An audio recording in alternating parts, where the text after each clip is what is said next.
Okay, I'm gonna get this show on the road if it work, huh? The story starts with my friend Jonathan.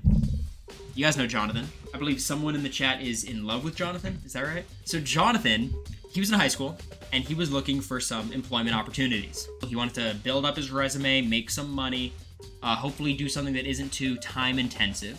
So he found an opportunity. He was reached out to. He was offered a part-time position where you can make a good amount of money, theoretically, earning commission, work your own hours. And he decided to pitch this idea to myself and to Matt, Gooboy, who's over here. He wanted to run it by Matt and I to see if we thought that the opportunity he was given, if he should take it. Or honestly, he wasn't really looking for approval. He was more so just like flexing on us, saying, guys, I got this great new job. Honestly, you guys got to get on the hustle grind set. You guys are falling behind. You're going to see me in 2 weeks in Dubai, living my best life, and you're just hating, right? That's basically the gist of this conversation. I don't remember all of it, but this is what I remember. This is ninth grade. Y'all are like 12 max. We're all 14. So, does anyone have a theory of where Jonathan got this employment opportunity from? Where he was planning on working? I see a lot of right answers. And the answer? Cutco Knives. Wow. So, so Cutco is a brand of kitchen cutlery. It produces high-quality knives, kitchen shears, flatware, cookware, and other kitchen tools of all kind. And I want to be very clear, Cutco products are pretty good. People don't have too many complaints about them. The knives are sharp. The cutlers, it's not bad. But, I'll allow Cutco to explain what they do. Cutco knives are made of the highest quality materials. The handles, for example, are not wood or cheap plastic, but thermal resin for far greater strength. Cutco exclusively uses corrosion-resistant nickel-silver rivets. Wait, let me run that back. I wanna make sure I got that. Cutco exclusively uses corrosion-resistant nickel-silver rivets. Corrosion-resistant silver nickel resin? Did I get... or rivets. Let me do that one more time. Sorry, it's a lot. Corrosion-resistant nickel-silver rivets. Corrosion-resistant nickel-silver rivets. So it seems pretty good. They got thermal resin, nickel-silver rivets. Right now, if I wanted to get a knife, I think I would look at Cutco. At the end of the stream is going to be Corey getting us all to sign up to be the Cutco salesperson. You're not as far off as you think. So this advertisement's fine, and one thing we'll learn about Cutco is they rely a lot on children for the functioning of their business. Now, one child decided to go above and beyond and make an ad of his own. And I think America might have been inspired by his editing Cutco strategies knives are made of... because, I don't know, I think you guys will see it. There's some similarities there.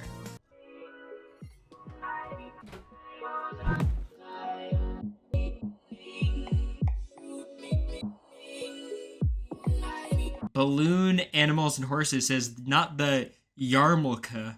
That's not how you spell it. Yeah, it's very thick chops, but I wouldn't put that on the knives, more so the technique. Look at his fucking Rolex, by the way. Holy.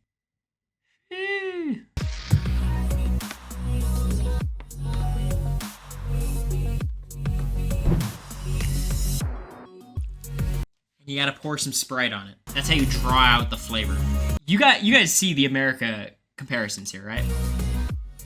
Surely. So, basically, Cutco is a company that sells knives. That's what's important. Now, the villain today is not necessarily Cutco. The villain is actually a company called Vector Marketing Corporation. According to them, they do a couple things. They sell Cutco, the world's finest cutlery. It's been made in America since 1949, is guaranteed forever. Does anyone know anyone who died in 1949 so we can make the meme of like, died 1949, born 1949, welcome back, blank? Someone could figure that out. Find a 1949 person. And this is more important, who are we? We believe in creating a unique and rewarding work experience for people. Our people are hardworking, have a positive attitude, and a willingness to learn. Now my question is, do you guys know any hardworking people with a positive attitude and a willingness to learn? Because if you do, we might have the opportunity for them. Now, what Vector Marketing is, in reality, is it's a company that operates as the sales arm of Cutco.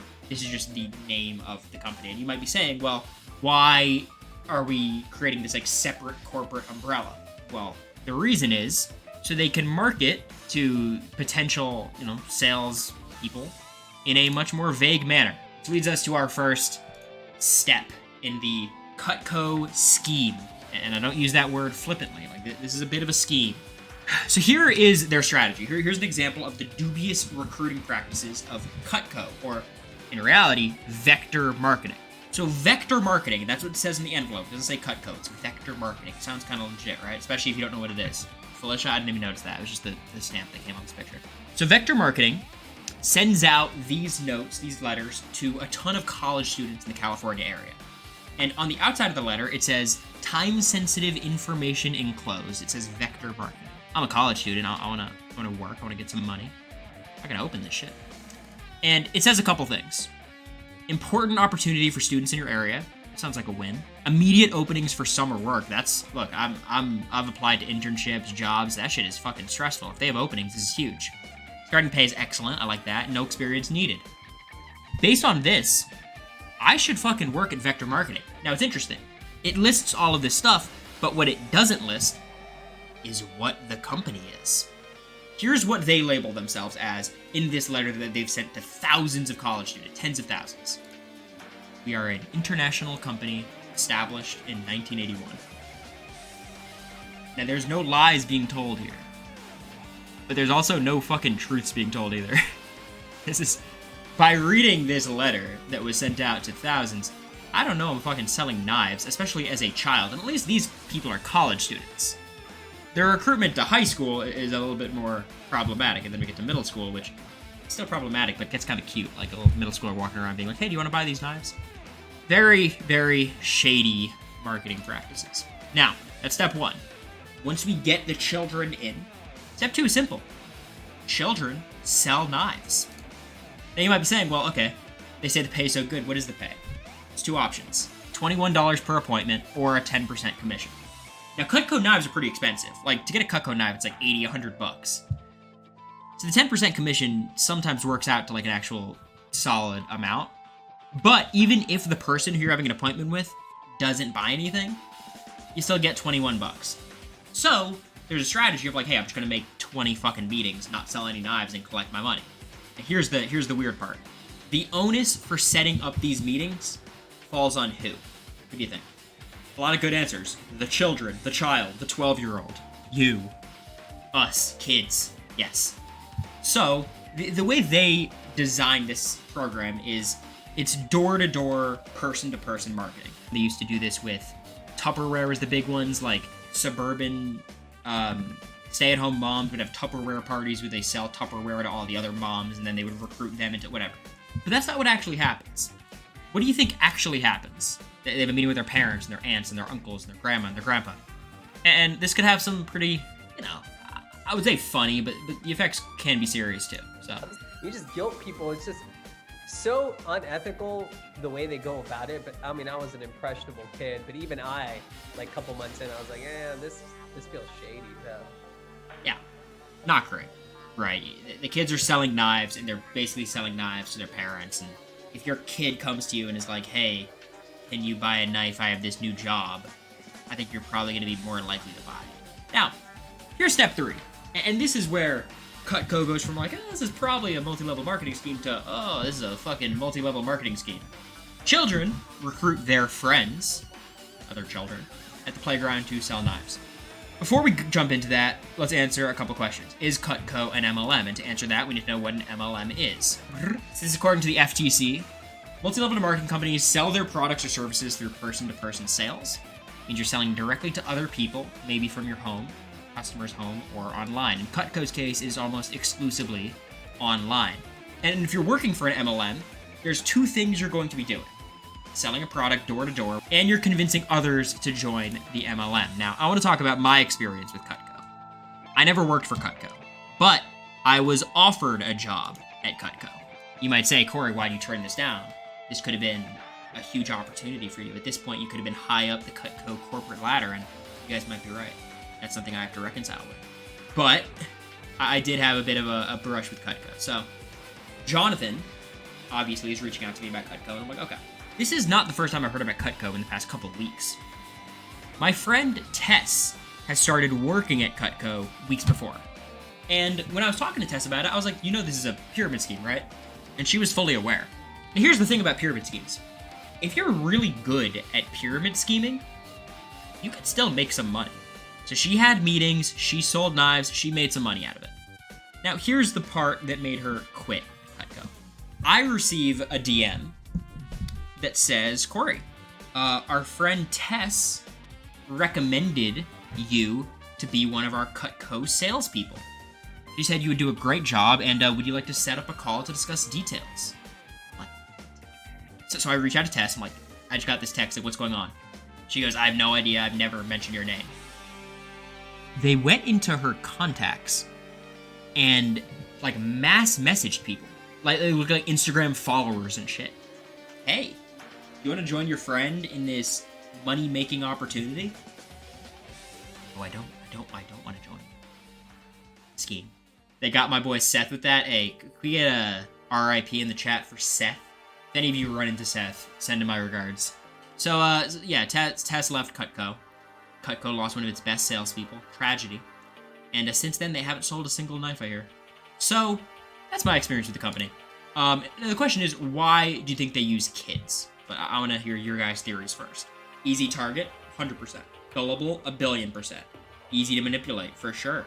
Everything you're saying is true. Big networks. So that actually gets to the point I wanted to talk about. This is the Girl Scout cookie strategy. Now, here's how Girl Scout cookies are supposed to work. Girl Scouts have the biggest fundraiser of the year. It's selling cookies.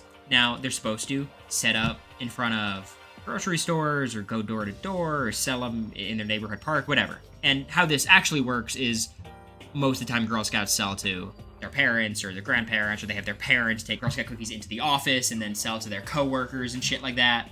Sympathy sales. I think that's a great way of putting it. And Cutco is sympathy sales, but knives. It's not like a box of Samoans or a box of the s'mores ones, which are my favorites actually. It's like $160 knife sets.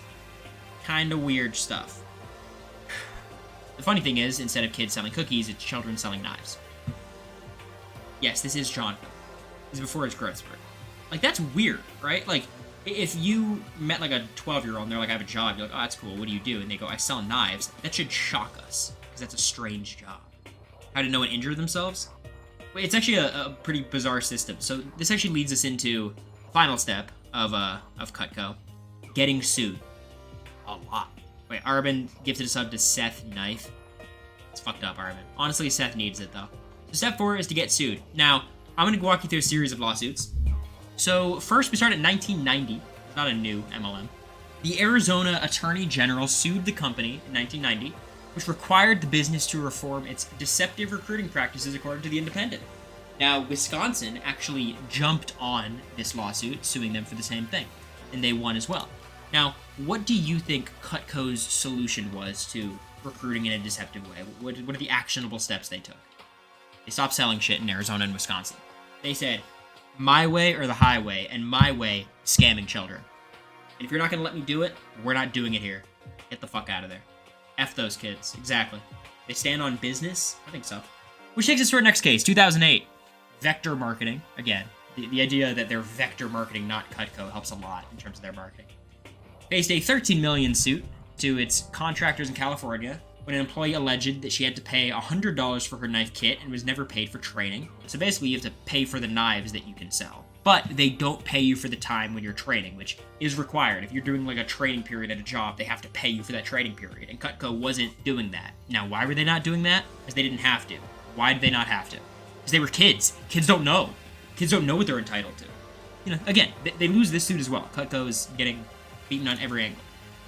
This is a very serious example. Girl was sexually assaulted during one of her Cutco sales calls. This was an in-person one. Sued the company for not providing her with adequate training to prevent the situation. So, like, again, when it comes to, like, comprehensive door-to-door sales, training is necessary for these things. And when they half-ass the training, because it's not really a legitimate company, what results is shit like this. Another lawsuit, $7 million, violations of the Fair Labor Standards, California, Florida, New York, Illinois, Michigan. To break a fair labor standard in Florida, you gotta be pretty impressive. We don't have labor standards. We just let it ride.